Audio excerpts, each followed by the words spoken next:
Dunaud, seorang tokoh heroik yang hidup di abad 5 dan 6 dan pemimpin kekristenan di Inggris dan Wales di permulaan nubuatan 1260 tahun sekitar tahun 538 dan memimpin gereja dalam konflik kritisnya terhadap Augustine, pendiri gereja kepausan di Inggris.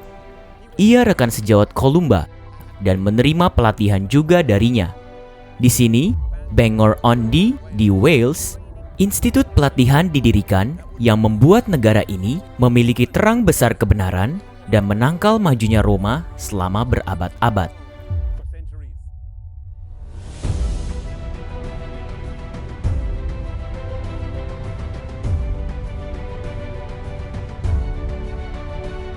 Sekolah di Bangor ini tidaklah kecil dengan 20 atau 30 murid saja, tetapi ada ratusan bahkan sampai ribuan murid. Ada satu cerita khusus, segera setelah pemimpin gereja Celtic bertemu dengan Augustine dan menolak ajarannya tentang otoritas, dan 1.200 murid kependetaan di sekolah ini dibantai. Gereja Wales adalah salah satu yang terkuat dan menghadapi banyak pertentangan mempertahankan imannya terlama dari semua gereja di Inggris, Skotlandia, dan Wales. Mereka berbeda dari Roma dalam banyak poin. Tetapi otoritas uskup, ajaran untuk tidak menikah, dan sabat adalah 3 dari yang terutama.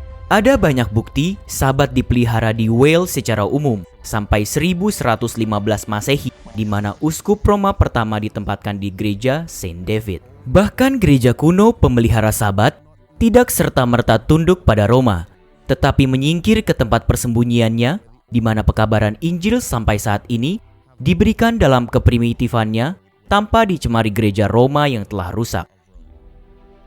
Di abad 6 dan 7 kita melihat gereja Celtic yang kuat. Patrick telah menjadi penginjil di Irlandia, Columba di Skotlandia, Aidan di Inggris, dan Dunaud telah mendirikan sebuah pusat pelatihan di Wales. Akhirnya Injil mengalir dari pesisir ini ke Eropa lewat pelayanan seorang yang bernama Columbanus. Dia dilatih di sini di Bangor dan ia membawa terang itu ke Prancis, Swiss, Jerman, dan Italia, mendirikan pusat pelatihan di benua utama.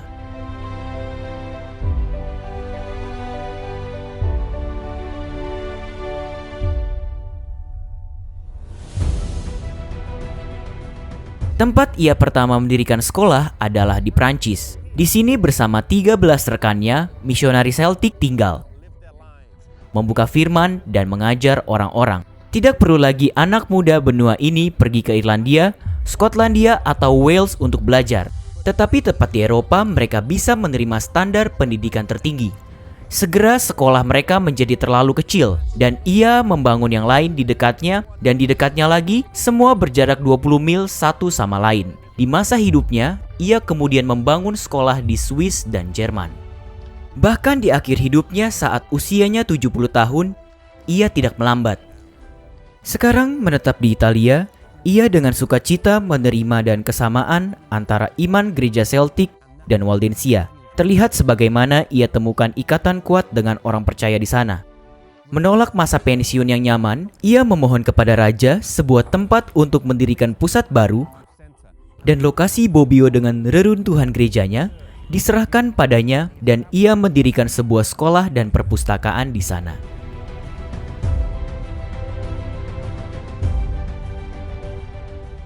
Ia meninggal setahun setelah mendirikan sekolah Bobbio Italia di tahun 615 pada usia 72 tahun. Ia hidup setia, mempelajari Injil dari Wales dan mendedikasikan hidupnya menyebarkan Injil di tanah asing, mendirikan institusi misi di seluruh Eropa. Satu hal yang berbicara kepada kita dari kehidupan Columbanus adalah ia bekerja bagi Tuhan sepenuh hati sampai akhir. Ia tidak menikmati masa pensiun yang enak, tetapi terus melaju. Tidak peduli siapapun kita, entah bekerja bagi gereja ataupun tidak, baik kita bekerja ataupun pengangguran, entah sudah tua ataupun masih muda, biarlah kita tetap setia pada Tuhan. Dimanapun kita berada, memakai talenta yang Tuhan telah berikan pada kita sepenuhnya sampai akhir.